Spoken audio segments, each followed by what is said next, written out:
नाज़रीन इकराम, आज बरोज इतवार बड़ी अहम तरीन डेवलपमेंट्स हैं जो आपके सामने रखनी है। एक जानिब तो आइंदा आने वाला हफ्ता बड़ा अहम होने जा रहा है, क्योंकि इस हफ्ते का जैसे ही कल पहला कारोबारी दिन होगा, पहला वर्किंग डे होगा, बहुत तहलका खेज जो पेशरफ्त है वो मुख्तलिफ जगहों से, चाहे इलेक्शन कमीशन हो, चाहे सुप्रीम कोर्ट हो, चाहे इस्लामाबाद हाई कोर्ट हो, या फिर अडियाला जेल के कैदी नंबर 804 की गुफ्तगू हो, बहुत कुछ आप देखेंगे। पाकिस्तान तहरीक इंसाफ के अंदर बहुत सी तब्दीलियां देखेंगे, लेकिन अभी जरा हम डिस्कस कर लेते हैं कि अब तक जो हुआ है। एक जानिब तो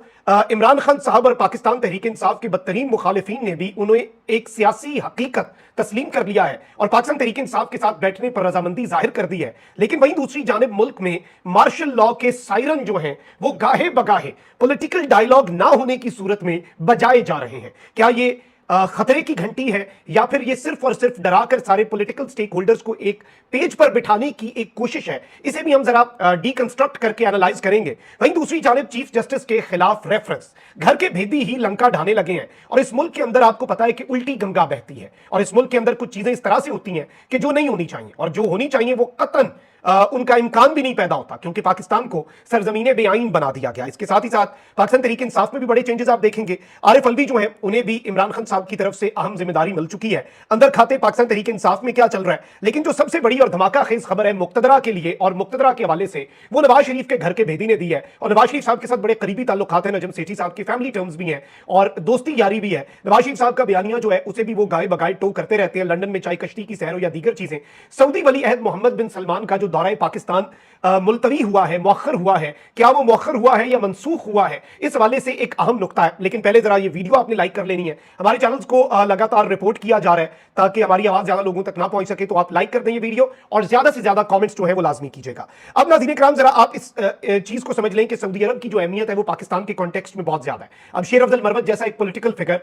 सऊदी अरब वाली स्टेटमेंट उन्हें ले दे के बैठ गई है, उनकी जड़ों में बैठ गई है। और पहले उन्होंने एक स्टेटमेंट दी सऊदिया के हवाले से, खान साहब ने सरजनिश की, फिर जब उन्हें माइनस किया गया तो उन्होंने ये तक कह दिया कि उमर अयूब और शिबली फराज अपीरेंटली मुबैना तौर पे सऊदी सफीर का पैगाम लेकर गए कि शेर अफजल मरवत को पब्लिक अकाउंट्स कमेटी की चेयरमैनशिप ना दी जाए। यानी दो स्टेटमेंट्स उन्होंने सऊदिया के हवाले से दे दी। ऑल्दो पाकिस्तान तहरीक इंसाफ और सऊदी अरब एक ऐसा मुल्क है, एक ऐसा स्टेक होल्डर है जिस पर एस्टैब्लिशमेंट, जिस पर हुकूमत और इस वक्त की ऑपोजिशन पाकिस्तान तहरीक इंसाफ सब एक पेज पे है कि सऊदी अरब के साथ हमारे बरादराना ताल्लुकात है। अब इससे पहले निगरान दौरे हुकूमत में भी सऊदी वली अहद ने पाकिस्तान आना था, प्रोग्राम जो है वो मौखर हो गया। मैं शेर अफजल मरवत वाले अल्फाज नहीं इस्तेमाल करूंगा प्रोग्राम के हवाले से, लेकिन वो मौखर हो गया। इंडिया तक आए लेकिन नहीं आए। अच्छा, फिर उसके साथ ही साथ अभी शहबाज शरीफ साहब के दौरे हुकूमत में वो दावत भी देकर आए। अब यहां पर नाज़रीन इकराम जो नजम सेठी साहब ने बात की है पाकिस्तान के मेन स्ट्रीम मीडिया पर बैठकर, वो पाकिस्तान की मुक्तदरा जो कि पाकिस्तान की मईशत को ठीक करना चाहते हैं और सऊदिया को बहुत कदर की निगाह से देखते हैं और पाकिस्तान की मईशत सऊदिया के बगैर इनकम्प्लीट है, इस बात को भी समझते हैं। उनके लिए भी एक आई ओपनर है कि अब ये बातें पब्लिक डोमेन में आना शुरू हो चुकी हैं। नजम सेठी साहब कहते हैं कि सऊदी कायल हो चुके हैं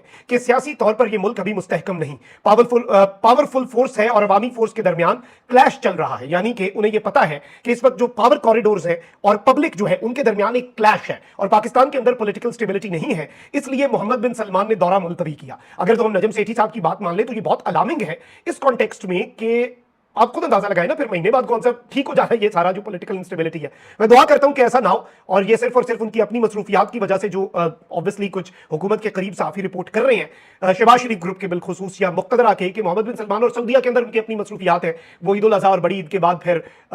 उसके बाद फिर हज और ईद उल अज़हा के सीजन के बाद शायद आए पाकिस्तान। तो हम यही दुआ करते हैं कि वो आए पाकिस्तान और विद ओपन हार्ट, और हम अपने बाहें खोलकर अपना जो दिल है वो अपनी राहों में बिछाएंगे। अच्छा, वहीं दूसरी जानिब मैं आपको ये भी बता दूं कि राना सनाउल्लाह साहब को समझ नहीं आ रही और इस वक्त नून लीग जो है वो मिन्नत तरला भी कर रही है और तड़ियां भी लगा रही है। एक जानिब इशारा कह रहे हैं, हम दे रहे हैं कि जी पीटीआई की सियासी सरगर्मियों पर पाबंदी लग सकती है, वहीं दूसरी जानिब राना सनाउल्लाह साहब ने यह बात भी कही कि जी पीटीआई के साथ हम बतौर सियासी जमात और बतौर हुकूमत बैठने के लिए तैयार है। अब उन्होंने एक बात कही है कि ग्रैंड डायलॉग के लिए मुस्लिम लीग नून इमरान खान की रिहाई के लिए भी तैयार है। ग्रैंड डायलॉग वक्त की जरूरत है, बिलाशुबा इमरान खान और पाकिस्तान तहरीक इंसाफ एक हकीकत है। Now this is something very big and very important कि राना सनाउल्लाह जो है वो इमरान खान को एक पॉलिटिकल रियलिटी मानते हुए इमरान खान के साथ बैठने के लिए और उस डायलॉग के लिए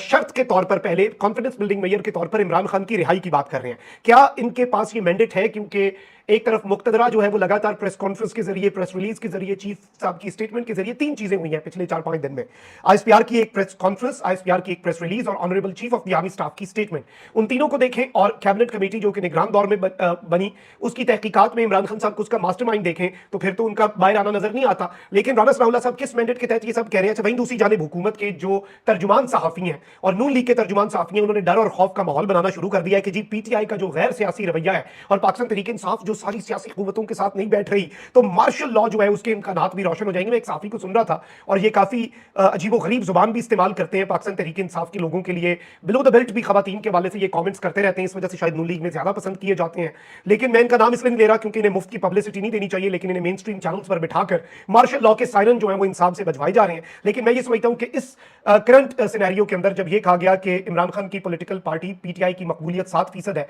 लेकिन आईएमएफ ये तस्लीम कर रहा है कि सबसे ज्यादा मकबूलियत पीटीआई की है और सबसे ज्यादा वोट पीटीआई को पड़ा, क्योंकि अगर 7% आबादी ने इमरान खान को वोट दिया तो 4% आबादी ने जिस जमात को वोट दिया उसने वजीर आजम भी बना लिया। तो ये इस वक्त मुल्क की रियलिटी है और इसे हम इग्नोर नहीं कर सकते। अच्छा, अब जरा आपको मैं ये भी बता दूं कि इस सारी की सारी सूरत हाल के अंदर मैं आपको कुछ चीजें बताना चाहता हूं कि एक तरफ तो मामला यह है कि आजाद जम्मू कश्मीर के अंदर जो है उस पर बात करना जरूरी है, क्योंकि बहुत से लोगों ने कहा कि उस पर बात नहीं हो रही। वहां पर जो कुछ भी हो रहा है उसे मेन स्ट्रीम मीडिया से चाहे हटा दिया जाए, वहां पर जिस तरह के मामला हो रहे हैं और पब्लिक एक्शन कमेटी जो है वो वहां पर जो मामला जिस तरह से चलाए जा रहे हैं, महंगाई, बिजली और इन चीजों के ऊपर एहतजाज इंतहाई पुरतशद्दुद हो गए हैं, उसमें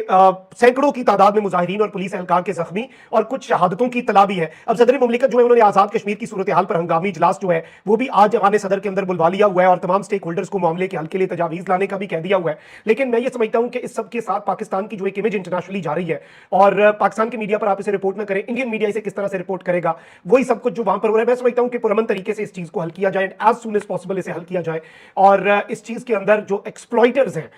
उनसे भी हमें बचना होगा जो इस सिचुएशन को एस्केलेट करना चाह रहे हैं, एंटी स्टेट एलिमेंट्स जो हैं, क्योंकि ये एक एहतजाज है राइट्स के लिए अपने और इसमें ये पुरतशद्दुद नहीं होना चाहिए, लेकिन दूसरी तरफ से भी स्टेट की तरफ से भी तहम्मुल का मुजाहरा होना चाहिए। लेकिन इसे जो एंटी स्टेट रंग अगर दिया जा रहा है तो वो भी गलत है। मैं समझता हूं कि उस बड़े ही सेंसिटिव इशू से बचना चाहिए। अच्छा, वहीं दूसरी जानिब आरिफ अलवी साहब के हवाले से मैं कुछ चीजें आपके सामने रख दूं। आरिफ अलवी साहब एक्टिव हो चुके हैं and I really like the point कि आरिफ अलवी साहब जो है उन्होंने सियालकोट विजिट किया, रेहाना इम्तियाज डार और उमर डार, और जिस तरह से रेहाना इम्तियाज डार, मैं समझता हूं जैसे शेर अफजल मरवत को ये क्रेडिट लोग देते हैं कि उन्होंने केपी में एक नई जान फूंकी, पंजाब की हद तक जुल्म और फस्तायत, क्योंकि पंजाब में जो जुल्म हुआ वो केपी में नहीं हुआ, पंजाब में चादर चार दीवारी का तकद्दुस भी बवाल हुआ, केपी में हिम्मत नहीं पड़ी उनकी ये करने की, तो पंजाब में फस्तायत ज्यादा थी और उसी फस्तायत का निशाना बनने वाली रेहाना इम्तियाज डार जिस तरह से निकली एंड उमर डार, उन्हें भी ये क्रेडिट जाता है कि ऑब्वियसली उन्हें अबडक्ट किया गया, उसके बाद उन्हें अरेस्ट हुए, लेकिन वो प्रेस कॉन्फ्रेंस के बगैर पीटीआई का झंडा अबडक्शन के बाद लेकर आए, वो भी एक उन्हें यूनिक रिकॉर्ड बना दिया उन्होंने कि गायब होने के बावजूद उनके हाथ में पीटीआई का झंडा था जब वो वापस आए। तो मैं समझता हूं कि ये आरिफ अलवी साहब ने अच्छा किया। उसके अलावा इमरान खान साहब ने उन्हें टास्क दिया है पॉलिटिकल एंगेजमेंट के लिए, सहाफियों से, इंटेलेक्चुअल से, स्टेक होल्डर से, थिंक टैंक से मुलाकातों का, और सबसे पहले आगाज आरिफ अलवी साहब को जो कहा गया वो यही कहा गया है कि आरिफ अलवी साहब जो है वो इस सारी सिचुएशन के अंदर जो पीटीआई के गिरफ्तार लोग हैं उनके घरों में जाएं, जो शहीद हुए उनके घरों में जाएं और एक तरीके से सबके साथ इजहार यकजहती भी करें। और आरिफ अलवी साहब जो है अभी तो नहीं लेकिन in the future, near future या दूर लेकिन अनकरीब आप उन्हें लीडिंग पोजीशन में देख सकते हैं। और वोकला जो है वो जरा उन्होंने महाज संभाला, उन्हें इसका क्रेडिट जाता है, लेकिन अब जरा पीछे होकर सियासी लोग जो हैं वो दोबारा आगे आने जा रहे हैं और इमरान खान साहब आरिफ अलवी साहब पे ट्रस्ट कर रहे हैं बहुत ज्यादा, और ऑब्वियसली अगर इमरान खान साहब ट्रस्ट कर रहे हैं तो पीटीआई का कारकुन भी साथ ही है। अच्छा, वहीं दूसरी जानिब लाहौर हाईकोर्ट के चीफ जस्टिस जो हैं उनके अहकामात जो जिस तरह के वो दे रहे हैं और जिस तरह के मामलात हुए हैं उसके बाद जो टाउट है उन्हें उनके ऊपर छोड़ दिया गया है और अब इस सब के अंदर उनके खिलाफ रेफरेंस लाने की तैयारी जो है वो कर दी गई है। और मैं समझता हूं ये इंतहाई काबिल मजम्मत है, क्योंकि एक तो इलेक्शन ट्रिब्यूनल्स वाला मामला है, उन्होंने जो नाम दिए इलेक्शन कमीशन वो नहीं कह रहा, इलेक्शन कमीशन कह रहा है कि आप हमें सारे नाम दे दें सारे जजों के, हम उनमें से अपनी मर्जी के 6 जज उठा लेंगे। अब इलेक्शन कमीशन इस सब के अंदर इलेक्शन कमीशन के खिलाफ ये दरखास्तें हैं, तो अब होगा ये आइंदा कि मेरे खिलाफ कोई केस होगा, मैं कहूंगा मुझे जजों के नाम दो, मैं अपनी मर्जी का जज चुनूंगा और अपनी मर्जी का केस जो है वो अपनी मर्जी के जज के सामने लगाऊंगा। मतलब अजीब सी बात है, अनोखा लाडला खेलन को मांगे चांद। एक तरफ सुप्रीम कोर्ट के फैसले को ये उड़ा के रखने के लिए इलेक्शन कमीशन तैयार है और ये जो मखसूस नशिस्तों वाला मामला है, अजीब सा काम चल पड़ा है इस मुल्क के अंदर और अजीब सी सूरत हाल है, लेकिन इस मुल्क को एक मजाक बना के रखने की इन्होंने तैयारी कर ली है। लेकिन वहीं दूसरी जानिब काजी साहब जो है वो अपनी मर्जी से अपने सारे काम कर रहे हैं। लेट्स सी कब तक कर पाते हैं। अपना बहुत ख्याल रखिए। पाकिस्तान जिंदाबाद।